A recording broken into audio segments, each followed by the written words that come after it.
Toujours à la découverte de vos rêves, la lumière du cœur Taco TV. C'est un immense plaisir, encore une fois, indiwaat leen beneen profil fii ci Taco TV. Alors, comme que dañuy découvrir ay profil yoo xamante ne daanaka ñu wute lañu ci seen i domaine yi ñu nekkee. Alors tey nag ñu ngi ak ki nga xam ne moom mooy Babacar Fadior de son vrai nom, ñu gën koo xam ci Pape Mbaye. Pape Mbaye nekkoon nit koo xamante ne ni dafa nekkoon ci benn mbir bu doy waar wëlbatiku di indi benn changement bu extraordinaire. En tout cas dinañ ko découvrir léegi ñu daal di waxtaanee également lan moo ko dugaloon ci loolu, mais waxtaanee également lan moo indi coppite gi, waxtaanee également li nga xam ne moom la teg pour soppi ni nga doxin bi nga xam ne ci doxin boobu la nekkoon. Loolu lépp nañ ci waxtaan. Alors Babacar Fadior alias Pape Mbaye ñu ngi lay nuyu nga nuyoog sénégalais. waaw salaamaaleykum ñu ngi leen di fay di siyaar ñëpp di bëggee ñëpp di mbokk Sénégal mbokk Guédiawaye di bëggee ñëpp man nag xam naa ñu gën ma xam turu Babacar Fadior di ma woowee Pape Mbaye ma jiite benn station bu nekk Guédiawaye ba turu Sall Baax 2 minutes ba léegi di nekkoon di si liggéey lépp lu jëm si violence di nekkoon di si xeex di si liggéey. mu am solo nekk présentation boo xamante ne ni bu extraordinaire la en tout cas. Alors tey bu ñu bëggee xam Pape Mbaye fan la dooree ak enfance am nan la demee woon. waaw loolu moom soo ma laajee dinaa sawar pour tontu si parce que dama nekk koo xam ne fii laa juddoo fii laa màggee Guédiawaye am fi jaar-jaar am fi ay soppe am fi ay famille am fi ay doomu ndey am fi lépp léegi nag problème mooy nit ku nekk sax am nga jaar-jaaru àdduna si jaar-jaar bi ngay jaar mooy tax nga xam lan mooy àdduna soo xamul luy jaar-jaar doo xam lan mooy àdduna te li nga xam ne moom lañ jóg pour ko porter di si xeex nii dañu am jaar-jaar bi dund ko maîtriser ko xam ko. bu ñu waxee violence banlieue ku xam Mbaye war nga xam ne war na si wax war na si jéego parce que yàgg na si def yàgg na si sonn parce que 2008 laa fi nekkoon di xeex si loolu booba léegi. mu nekk présentation bu am solo en tout cas xam nañu kan mooy Pape Mbaye xam nañu également kan mooy ki nga xam ne moom mooy Babacar Fadior ak Sall Baax boobu mu wax noonu dinañ ci ñëw en tout cas tey bu ñu bëggee xam également life bandi milieu bandi lan moo koy indi en vraie réalité lan moo la ci dugal. merci loolu laa la bëgg a wax xam nga ñun ñëpp mooy suñu ndaw xam nga sa ndaw si ngay defee lépp ñun suñu ndaw si li ñu yàlla nattoo ñu teel a comprendre teel a xam luy nattu teel a xam luy métti dund banlieue xam li xaw si mbedd mi. xam li xew si biir parce que dañu am jaar-jaar bi dañ ko dund moo tax ñu xam lépp luy daw si mbedd daanaka ñun mbedd boo ñu ci laajee dañ si sawar a tontu parce que si mbedd lañ lépp dalee nekk xale di jàng métier xam nga di daw liggéey di jàng métier di daw liggéey nekk si atelier bi nekk si mbedd mi mooy dem ba léegi mbedd mi da lay ëpp doole nga mujj fii rek mbedd mi wàcc liggéey bi mooy tax ngay xam lu bëri si mbedd di xam lan mooy violence di xam lan mooy banditisme. tey est-ce que mën nañu xam ndax yow banditisme bi nga xam ne ci nga nekkoon ci sa problème parents yi la wala yar nañ la fi ñu la war a yaree nga jël sa yoonu bopp lan moo indi nga dugg ci wàllu banditisme di def say affaire ñaawteef. moom laa lay wax xam nga man dama nekk doomu bi nga xamee ni mooy li ma wax lépp si sa daw lay doon te say xarit say copains chaque jour ñoo lay bëmax en général si la ñuy nekk da nga si bëgg a nekk ak ñoom mais boo nee ba réellement mooy li ma wax rek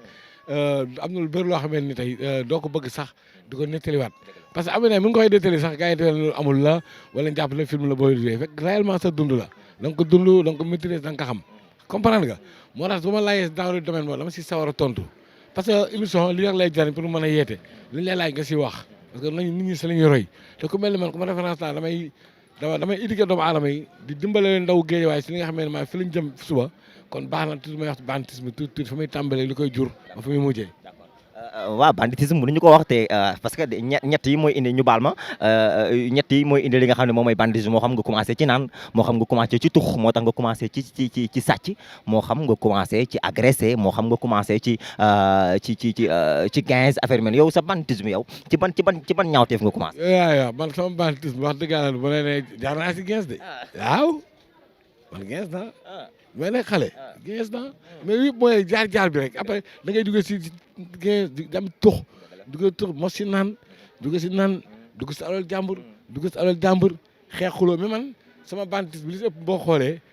xeex la woon xeex rek laa woon def man mosuma soxla alal jàmbur boo xoolee man xeex rek man moo doon sama ànd ak sama copain yi ñu dem fenn gars yi di leen doole ma fa teeku jéngu wala ñu dem fenn ànd ak gars yi di football match nga gagné ñu ma ne poy du dem. xam nga la man loolu laa gënoon focus tey boo xoolee suma live xarit moom moo yóbbee tey lii lépp lu ma dal nii tey. d'accord àndandoo bu bon quoi. àndandoo bu bon. loolu tamit aussi ñu ciy lancer un appel di wax ni àndandoo bu bon moo la mën a pousser ci lu ne àndandoo bu bon moo la mën a def la lu ne àndandoo lu bon moo la mën a xañ lu ne ci kaw suuf alors tey bu ñu xoolee sa parcours mu nekk parcours boo xam ne parcours bu difficile la en tout cas suñu borom womat la parce que am na ñu mel ni yow ñoo xam te nekkoon nañ ci mbir mi te ba léegi ñoo ngi ci di ci investir di ci évoluer bu baax a baax a baax a baax a baax alors tey est-ce que mën nga ñu nettali benn moment boo xamante ne nii moment boo xamante ne nii en tout cas ci sa wàllu banditisme ci wàllu agression est-ce que mus ngaa dugg ci wàllu agression est-ce que mus ngaa dugg ci wàllu ay voilà ay cambriolage affaire yow sa degré bandi fu mu tolloon. waaw man sama degré li ma la waxoon man sama degré xam fan la tolloon xeex man mosuma soxla alalu jàmbur xeex dem ba benn jamono ci lépp si kaw li ma la wax jaar-jaar bi si kaw jeunesse bi. kon yow doo woon bandi xeex sadik la yëf sadik la. waaw man si waaw xeex mooy yëfu góor yàlla la. waaw man nag si yooyu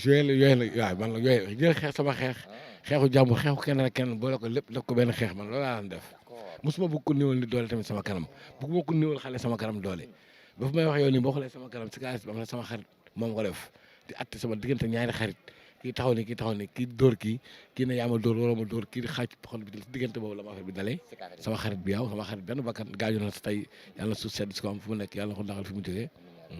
tey kon yow mun nañu bañ a jàpp ni bandi nga benn sadik nga woon rek boo xamante ne da nga wër di xeex di xeex di néewalante doole gars yi seen biir en tout cas laay fu bandi laay fu sadik daal laay fu boo yoo xam dañoo terrible yooyu. waaw moom bu loolu yëpp ma rek waaw lu moom bu loolu ma ne xaaj nañ ma xaañaate naa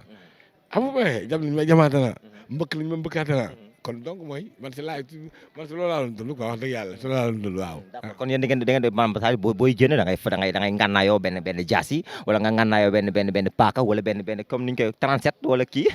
wala comment dirais-je encore beggu naaw yooyu yaa ngay fàttaliku. waaw yooyu yëpp fàttaliku naa mais man li ëpp samay contact yi ma naan am gars yi ñoo doon génn yooyu man daaw ma génn yooyu quoi. yow daaw yóbbu fara yooyu. daaw ma yóbbu li si ëpp sa fara yooyu sax ñu may xel ñu bëri da nga ko yor man nga ko si yow. d'accord li si ëpp noonu lay demee sama dama mënoon bëri mun box jaar si aar ba pare nekk ni ko xam ne sportif la chaque jour maa ngi si dën bi kon di nga sadik de jaar si armation ba pare nekk bandi. waaw déedéet loolu dama ni sama life si loolu laa doon focus si loolu laa doon dox takk gars yi box entraînement dama ko yàgg gëm sama life moo tax gars yi laa ëpp temps yi ma doon contacté bu ñu contacté yaay daanu parce que dama pare woon ci lépp mais ku jëm si ay affaire arme wala du ko ngànnaayoo dox si dëkk ba doyee nekk mo si woon ko wax dëgg yàlla. d'accord kon bu ñu génnee également ci li nga xam ne moom mooy sa vie kon yow daanaka ñi seetaan xam nañ ni yow nekkoo woon bandi boo xamante ne nii wala boog nekkoo woon nit koo xamante ne nii comme li ñu tuddee bandi mooy dem di cambrioler dem di jaay li nga xam ne moom mooy matériel yu licite yeeg genre affaire mel noonu ay voilà yi nga xam ne dañ koy tere ci dëkk beeg yooyu ak gains di wër di kii bon nekkoo ci woon tey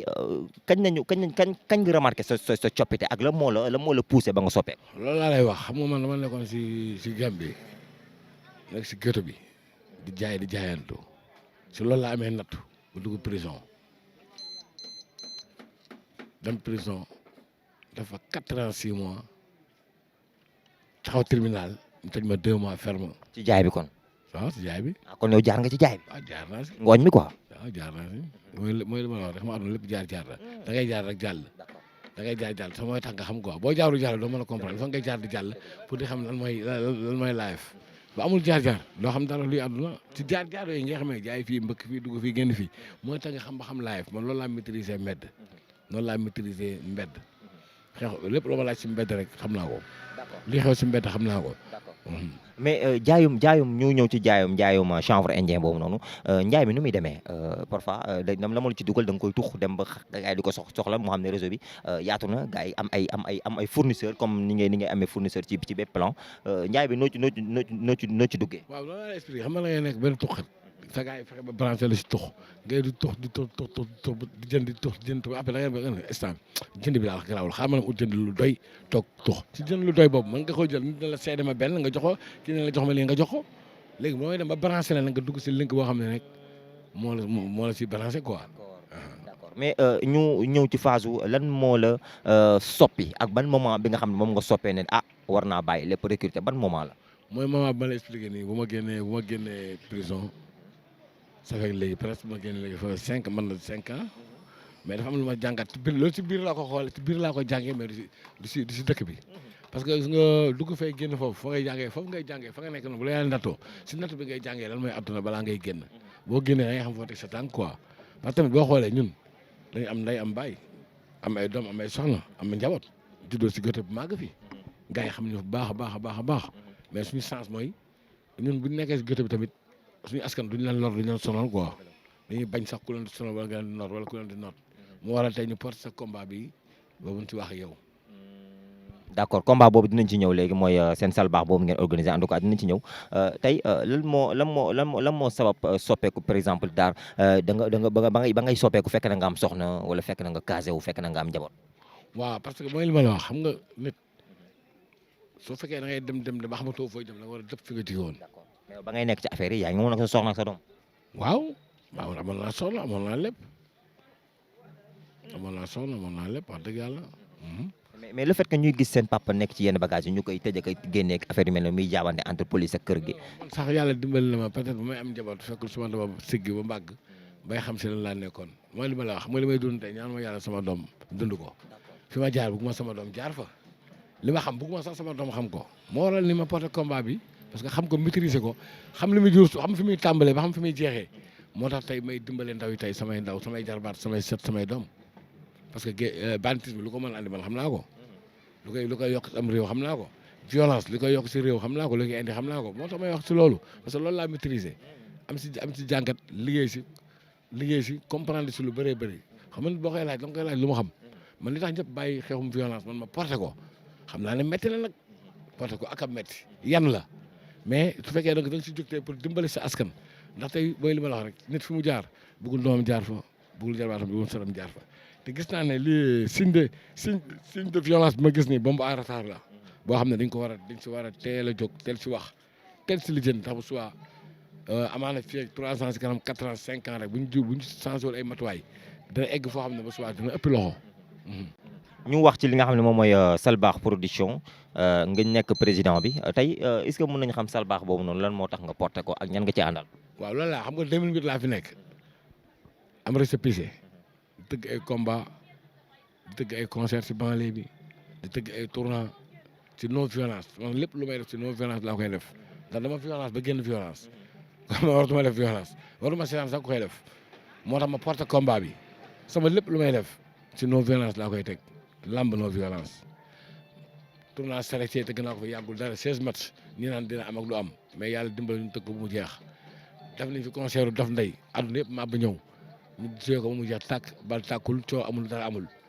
kon donc ñun xam nañ ne am na loo xam ne tey bu ñu jugee pour défendre ko biir Guédiawaye yàlla mel nañu légitimité bi parce que ab dëkk boo dëkkee mooy li ma la wax da ngay fexee ndaw yu fa dëkk rus la jarul ñu lay ragal nañ la rus buñ la rusee rek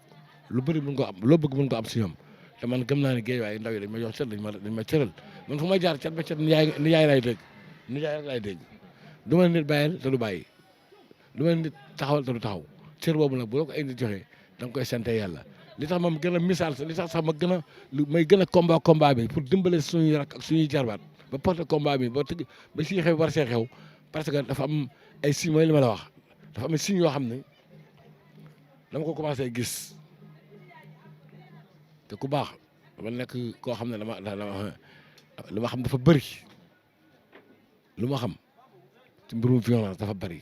xamal fu muy tàmbalee rek mais amaana fi muy jeexee sax mën na laa ëmp man nag li ma la wax rek dama fa jaar aller jaar fa retour kon xam naa li ci commencement bi xam naa li ci arrivé bi loolu nag laa bëggul askan bi di egg foofu parce que tey ñun mën nañu ay mag lañ suñu wàllu wéy na mais tout tànk yi nga xam ne tey ñooy mujjee juddu di suñuy sët ak suñu jabar ak suñuy doom il faut ñu protéger leen mooy li ma waxoon ci temps yii passé rek parce que ñun tey boo xoolee état tey moo ñu yilif nangu nañ ko mais bëgguñ tamit ñoom seeni doom ñoom di suñuy doom ñun te buñ ko nee li ñuy def ni affaire noonu lay mujjee xam mooy lan mooy tey 13 ans 14 ans buy dawal fas amul benn sens bu mu am loolu nekk banditisme wala muy 15 wala mu dëgër bopp. loolu mais est-ce que loolu yomb na pour xeex ñi nga xam ne dañoo am 13 ans wala 14 ans dawal sareet parce que tey banditisme daa mel ni foofu lay commencé parce que képp ki dawal sareet boo tuxul wala sàccoo wala 15 ans rek daanaka dafa mel ni dawal gi du safe. loolu laa lay expliqué nii moom fa muy tàmbalee si ren ba daa lay teel a wax ni loolu pour ñu teel a rayee loolu pour li bañ a am comprendre parce que boo xoolee nawetaan bi tey li siy jut nga koy gis yow sa bopp ak lamb ji bu tase avant lamb ak après lamb li siy xew yoo xam nga ne loolu bu fekkee mooy sport jaratul sport am Sénégal sport boo xam ne après sport askan bi dañuy loru avant sport askan bi dañ siy loru mais loolu du sport violence mënut a weesu loolu donc kon mooy li ma la wax sànq fi may point bu ma waxoon si laay ñëwaat bu gisee ñuy combat 13 ans 14 ans warul dawal fas parce que xam nañ ne fas tant que yaa ngi koy bàyyi muy daw âge boobu bantisme bi dina gën a bëri gens dina bëri dëgër bopp dina bëri te mooy li ma la wax ñun suñu doom ñoo fiy dawal fas suñu doom ñoo fiy gens suñu doom ñoo fiy dugg prison lu ko waral bantisme bi 13 ans 14 dafa war a jàngi ñun tey suñu doom yi ak suñu sëriñ si lañu yaakaar ay député si lañu yaakaar ay ministre te ñu ngi leen si yaakaar suba seen ñu teewal si pencu réew ma nekk suñu baat loolu lépp bu soo ñu koy xeeb parce que dañuy suñu bakkan lañ teg parce que fi ñu jaar ak li ñu xam ñaan ñu yàlla suñu doom di fa jaar ñu koy xam moo tax ñu teel porte combat ba di si gën a dëggalaat ne leen 13 ans 14 ans warul dawal fas place am jàngi la te da ngay gis ay tout tànk yoo xamante yi ngi dawal fas attanuñ saako ceeb amuñu problème mu xaalis amuñu fas la ñam te fas yi ñu ko moom ñoom nangu nañ ne carrément bu ñu seyoon 13 ans 14 ans boobu du dawal fas mais xale ñoom seen amaru bopp la dugg si fas yi ñu ko moom ay kilifa lañ ay ndaanaan lañ ay responsable lañ am na ñoo xam ne ay ñaari jabar lañ yor bi charretier yi ngay gis charretier yi li si ëpp maa la wax tey ñu si bëri duñu tux duñu naan ñu moom seen i fas kapo yi duñu tux duñu naan duñu gën soxluñu alal jàmbur génération bees bi ñoo leen gane si rek xaw a dégaame affaire bi am na ñoo xam ne bàyyi nañ fas ngir génération bi ma lay wax ñoo tax ñu génn si fas parce que xam nañ fi muy tàbbale mais xam nañ fi muy mujjee yooyu parent bi mooy li ma la wax rek sa doom gis fu muy dawal fas mais après li si topp yow doo ko xam parce que fa muy nekk réellement fa muy fekkante yow xamoo ko xamoo lu mu fay dund moo tax ma bëgg parents yi gën a bàyyiwaat xel. mais ngeen dëgmal benn bés boo xamante ne 72 heures ngeen koy def programme boobu nu muy demee ak ni muy tëddee ak lan ngeen ci def. waaw li ñu ci nar mooy ñu ngi ciy waaj benn caravane bi dara waral ko mooy violence bi am si banlieue bi sport bi lamb ji askan bi nekk du seen jàmm askan bi di tiit chaque jour nga dégg violence bu métti ba nga yaakaar ne sedd na ba suba nga déggati leneen ñun loolu moo tax ñu porté combat bi di si woo géejuwaay yëpp kilifa yëpp woo nañu ne bàyyiwuñu kenn képp ku géejuwaay ñor ñu lay woo si caravane bi le 11 décembre 9h ñu dajee fii si buntu stade bi njaareem bi ñu fa yéene koo caravane commencé ko bisimilahi rahmaani rahiim génn si alhamdulilahi rabil alamin bu ñu paree si kii bi caravane bi ñu ngi préparé sama waay le 12 bi benn conférence de presse bu mag pencoo maanaam ñu waxtaan ak askan bi waxtaan ak kilifa yi bu ñu paree si loolu am nañu wenn match bu ñu tëgg si diggante charretier yi ak kalandoo yi projet boobu ñu ko tuddee dëkkandoo jàmm sa gën parce que temps yi pas comme di soog juboo amoon nañu problème ba xeex fi te du sóor yi du kër yi supporters yi la moo tax man ba may seeti président supporters yi laa dem si ñoom ni ko juboo bokk jom ñoo bokk ndey ak baay am na loo xam ne ñaaw na seen biir match la woon bu jeexee jeex na dégg nga moo tax ma tegal supporter pour ñu joxante loxo parce que dëkkandoo jàmm si kan mooy li ma lay wax ay moom li muy yàq moom li muy defar te nag boo xoolee ñaari équipe benn ay dëkkandoo lañ mooy li ma la wax sànq biir wax ñoo bokk ndey ak baay tey am na boo yoo xam ne ñu ngi jàngee école 24 daara xool nañ dëkk am na boo yoo xam ne ñu ngi jàngee école 19 teena di soo lañ dëkk kon am na loo xamee ne nii war na mën a ñàkk quoi ñu xam ne sport loolu bu jeexee jaar na ñu joxantewaat loxo match bi ñu def ko ci fair play joxante xam ne ñoo bokk ndey ñoo bokk bàyyi loolu lañ jublu boo gisee ñu tëgg di kalandoo charretier tamit bëgg rek diggante kalandoo ak charretier comme des fois ñoom ay problème tali ak yooyu xam nga ñu joxantewaat loxo ñu nekk benn man loolu laa si jublu quoi li laa si jublu. mu nekk programme boo xamante ne en tout cas le 11 décembre ak le 12 décembre mu nekk loo xamante ne comme ni ma waxee rek dëkkandoo jàmm ca gën mais aussi dafa am benn mbir bu am importance muy bu ñu bëggee xeex li nga xam ne moom mooy violence bi ak banditisme fii ci ville de Guédiawaye nu muy demee parce que dañoo xool Guédiawaye dafa am ay secteurs yu doy waar secteurs yoo xam ne secteur bu parce que boo xoolee Baxdaat xool côté Djibo xool Sëñ Assane moo am ay conflits yoo xamante ne franchement yu doy waar la tey pour xeex loolu tey yow par exemple ci sa avis tey nu muy demee. waaw mooy li ma la xam nga foofu affaire banditisme amu fa. xam nga ni li ñu tuddee bandi ak bandi ça fait deux nee naa képp koo gis buy 15 waatal si yàlla du bandi képp koo gis buy këf portable waatal si yàlla du bandi ndax ñaari yi ma la ay déliminaire la comprendre nga du bokkul ak bande bi nga xam ne day xëy di xalaat magasin be nan laa war a def ba mën faa dugg wala kër gi may def ba dugg fa. wala may def ba braqué oto bee wala lu may def ba def yooyu ñooñu sax mën nga jàpp ne ay bandi lañ mais 15 que porte boo xoolee génération bii nii su match yi tasee wala lamb yow génération bi nga siy gis xam ne duñu ay bandi ñoom dañuy topp di corke cooli rek te li ko waral lépp cooli li ko waral lenn kese moo ko waral de parce que mënuñu buñ nee match gars yi dañuy paree seen xaalis ku njëkk a dugal bii waaw dañuy paree dañuy teg yi ngay xool sport yi ngay gis nii yëpp bu tasee avant match ak après match yëpp cooli wëri loolu ak mooy cooli. mais gars yi dañuy parier quoi. dañuy teg seen xaalis te kenn du bëgg a ñàkk da ngay parier kii 100000 mu faral équipe bi nga faral équipe bi ñu dugal ko mu nekk 1-0 ñu dem ba si biir équipe bi égaliser xam nga ñu dem ba si biir gars yi xam ne ka équipe bi mu mën a équipe bi ñu tas batch bi tas batch bi noonu la ñuy yàqee match yi de waaw boo xamul da nga naan déedéet xam nga moom li ma la wax parce que xam nga jubóo bokk jom astafurlah jubóo diisoo boo dee seen match bi keroog bi ñëwee ñun niil dañoo niil ku ne da nga war a dem sa camp bëggee booy feete nga feetu booy bëggee nga bëggee ah mais imagine la teral liñ def si xeetum violence si match boo xam ne stade Amadou Barry la amee askan bi fii di si loru ñii di daw ñii di laqatu te ñëpp si biir koñ bi lañ dëkk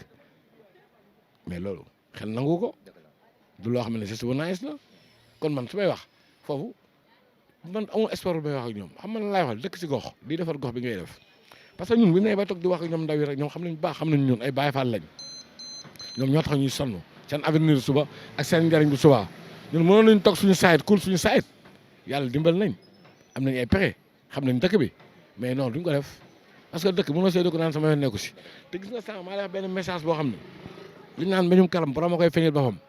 mooy parents yi dañ si am part de responsabilité bu rëy si 13 ans 14 ans bii dawal fas yow sa doom mënoo ko gis bu tàggul a xëy suba ngoon xamal su lu mu nekk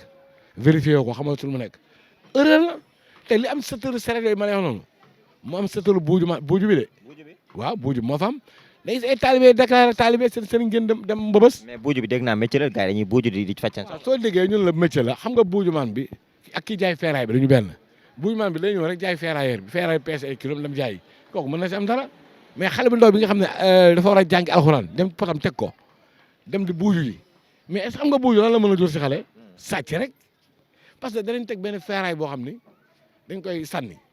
ak feeraay boo xam ne dañ koy denc nga jël bi ñu sànni jëlaale bi ñu denc buuju man day def loolu après loolu lu mu tudd sàcc te léegi nag fur et à mesure ngay màggale loolu sàcc bu ma ngee mujj nekk. d'accord mu nekk ay révélation yoo xamante ne nii ki nga xam ne moom mooy Babacar Fadior alias Pape Mbaye nekkoon franchement ci lancé bu am solo di waajal événement bu am solo également dëkkandoo jàmm sa gën le 11 décembre et le 12 décembre fii ci Guédiawaye tey say mot de la fin ak tey bu ñu mënee xam moment yi nga xam ne moom nga dund mu difficile ci àdduna ba mosoo ko nettali wala nga dencoon ko soxol lan nga koy baaxee moo bokk internet. waaw li ma gën a marqué suma àdduna loo xam ne du ma ko fàtte man suma yaay bi muy gaañu prison la ma fekk waaw mënu ma am lu gën a métti loolu te li gën a tax ma répiler sax loolu bokk na si ndax suma yaay bi may tàggu dafa ma bàyyi samay rakk samay jarabaat samay sët moo tax boo nee ba gis ko rek dama jël place papa jël place yaay di ko réussir bu baax a baax nag di ko réussir bu am doole waaw di xam ne tamit ñàkkuma dara ndax suma yaay balaa muy génn àdduna ñaanal na ma te ñaan boobu nag fépp ma nekk si àdduna tey mooy tax tey may siggi te boo xoolee tey man fi ma jógee fi ma mujjee nii nga xam ne nit day am jaar-jaar xool li ma la wax yëpp ak fi ma mujjee tey si maire bi laa nekk agent la di lijjanti sama gox di ñafe pour sama gox di liggéey pour sama gox lépp lu lañ ma lijjanti ko lépp luy coow ma dox ko tey am na loo xam ne ni tey ndaw yi war nañ ko jàngee seen i mag ndax àdduna boo si nekkee li nga mën a def si lu bon ba am mën nga def si lu baax ba am li nga mën a wax si lu bon ba am mën nga wax si lu baax ba am parce que si àdduna lépp jaar-jaar la te gis naa ne ba amul jaar-jaar doo dara man jaar-jaar bi ma jaar nii tey si lay sante yàlla moo tax ma xam kilifa yi nekk si gox bi yëpp Aliou Sall Racine Talla kilifa yi nekk si gox bi xam naa leen xam nañ ma comme ni mu la xamee te chaque jour boo gisee may gën a répiler sama rakk yi teg sama ginnaaw laa bëgg a bàyyil message boobu pour ñu xool si mbaya ñu jëm a roy si mbaya mbay fu mu tàmbalee ba ak fu mu mujjee nga xam ne àdduna lii kese la am ndaw nag mënul ñàkk ab jaar-jaar mais dafa am loo xam ne bu ëppee rek gàcce nga si gis te yéen ay xale ngeen mooy message ma leen di yónnee chaque jour wala ngeen mën a jàng ñi si war a jàng ñu war liggéey parce que loolu rek moo fi nekk tey parce que ñun ñi ñëpp bu ngeen xoolee si ñun wala ngeen jàngal lu bari si àdduna def lu ñaaw baaxul def lu bon baaxul te violence mooy li ma la wax rek violence xamal fu muy tàmbalee mais fu muy mujjee doo ko xam te ñun nag dañoo xam fi muy commencé xam fi muy mujjee moo tax ñuy teel a dànqafu askan bi te lii ma lay wax nii ñun ñoo ko mën a fayal suñu bopp parce que banditisme fu mu bëri rek violence bëri fa ñun am na suñuy jarbaat yoo xamee nii tey ñu ngi si prison bi violence moo leen fa yóbbu am na suñu jarbaat yoo xamee ne tey ñu ngi dugg si xat-xat boo xamante bu démb tey du si dugg mais bu fekkoon dañuy déglu dañuy bàyyi xel parce que di xool suñu ndoroy suñu tuuti am na xam ne duñ si dugg mais xam nga xale moom boo nekkee xale sa dara tàng lu taxaw sa kanam rek da nga naan yow la moo tax toujours ñuy bëgg ñu indiwaat xel yi ak jikko yi di roy si ñun lu baree ñun ay royukaay lañ te man mi ngi gis ne li ma mën nii sama 100 morom ñu ngi si dëkk bi yoo xam ne mën nañ ko mais xam nga Sénégal benn affaire mooy seen problème ñoom boo amee benn jaar-jaar bi lañ lay bëgg a isolé pendre la éliminer la te bugguma gars yi di am nagam boobu muy nekk si ñoom dama bëgg gars yi man damay tax dëggal sama bopp fépp bokk si dëkk bi ñoom ñuy dëggal seen bopp fi ñu nekk am na lu ñu mën a man li ma mën nii di xeex si violence banlieue di ko dimbalee sama askan am na samay santé na morom yi ko mën nañ ko mën nañ ko léegi nag comme li ma la waxoon li ma gën a li ma bëgg a tàggatoo ak yow mooy li ma fàttoon muy concert bi nga xam ne moom la ñu def terrain di show diggante rappeur ak mbalax maan yi sama gars yi jubaluñu si dara de te non violence lañu jublu te ñu ngi leen yàlla jour boobu la gars yi defar jikko yi pour yéen a ko moom ñu su ko dee def rek yéen a ko moom moo tax ñu yóbbu ko terrain di show pour gars yi nekk si jàmm joxante loxo te xam ne banlieue bi duñu ay coomo quoi ay ndaanaan ñoo fi dëkk ay ndaanaan ku li fidèle ñoo dëkk si banlieue bi seeni gannaaw ñëpp jox nañ te respecté leen ngi leen roy si ñun si lu baax moytu violence banlieue bi. mu nekkoon ki nga xam ne moom mooy Pape Mbaye en tout cas Babacar Fadior de son vrai nom ñu ngi koy jaajëfal baax a baax en tout cas ci dalal bi ñu dalal ñu waxtaane li nga xam ne mooy waxtaanu àdduna waxtaane également jaar-jaaram fii la woon ci Tacko TV la lumière du cœur nga tëj. wax dëgg yàlla mënu ma wax bi jeex te du ma am yoo xam ne dama leen gërëm quoi ku mel ne sama ñaari soxna yi ku mel ne Khadiba. kon ñaari soxna nga am. waaw ku mel ne Khadiba ku mel ne Maymouna mi sama ñaari bi ak sama goro bi nga xam dafa baax muy Faa Mbay ak Mati yaa ngi dégg ak Njóoba ñooñu mënu ma wax lu ma leen si boole suma rek yi nekk Malika Sukay Ndiaye góor gi Ñas sama kër Baye Lay Assane Sarr Ela Sarr Mariama ñun ñëpp maa ngi gërëm di leen sant bu baax ndax lu ma nekk suba ngoon ñooñu si ak sama dëkkandoo yi nga xam ne ñooy ñaloor yi ma tuddee leen sama doom bi Xawa ñooñu tamit mënu ma wax te du ma leen fàtte wax dëgg yàlla waaw di bëggee nag monsieur le maire Racine Talla bu baax a baax ndax lamiñ bokkul dëgg na wax fen tey su ma demee ba egsi ba mën li yëpp Racine Talla la su ma demee ba am doole bi yëpp tey Racine la seetaanul gëmul lu ma nekk lu nekk mooy si te wax dëgg yàlla waaw royukaay la de royukaay la man nag xam nga lu may wax du ma politicien 200% quoi xam nga moo tax du ma mën a xuus bu baax mais en tout cas li ma ko mën a ñaan maa ngi koy ñaanal jàmm di ko ñaanal njabootam parce que depuis xol bi mu am moom ba am tey mu am fitu yóbbu ma si maire bi tey ma nekk fa ak samay askan di liggéey moo tax suñu borom tey fayee ko li mu ko fayee tey parce que demoo Ndiaye gis ngeen li fi xew bi gars yi affaire Sonko bi passé àdduna bi fépp tàkk na toj nañ fépp mais maire Guèye laa lu ñu ko toj ñu ko ndax kan sama jëm man Pambay 2000 et quelques personnes ñoo ñëw songu maire bi man rek maa taxaw joxe sama bopp si askan bi ndax xam naa ne am na lu ñu ma rosé boo ko defee ñoom ñëpp dañoo bàyyi te keroog bu ñu tojoon maire bi rek war na yàlla police boo si topp ba police bi jeexee kii ba si topp affaire Demba Kab boo si topp mais yàlla toujours mooy li ma wax boo dëkkee si gox da ngay fekk waa gox bi rus la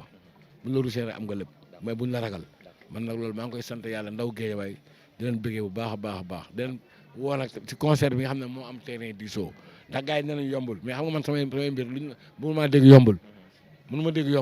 parce que xam nga tax man dama fi juddoo màggee fi man pour man lépp mën na nekk ndax guerre mondiale waroon na am mais defe naa dañ ko waxtaanee taabal bi moo tax amul kon donc mooy concert bi nga xam ne moom la ñu yóbbu terrain def ko plein air pour yéen askan bi yéen a ko moom te dañoo bëgg xoolal jour boobu ngeen sangu ba set ngeen xam ne lii seen yëf la ñu teg ko temps ak heure waaw. En tout cas merci beaucoup ci ànd bi ñu àndoon ak moom ki nga xam ne moom mooy Babacar Fadior alias Pape Mbaye ñu koy jaajëfal baax a baax fii la woon ci Tacko TV la lumière du cœur di leen jox dig daje incha allahu rabi di wax ne rek ngeen abonné te bës cloche de notification bi di leen jaajëfal baax a baax ci ànd bi ngeen ànd ak Tacko TV la lumière du cœur jaa ngeen jëf à très très bientôt.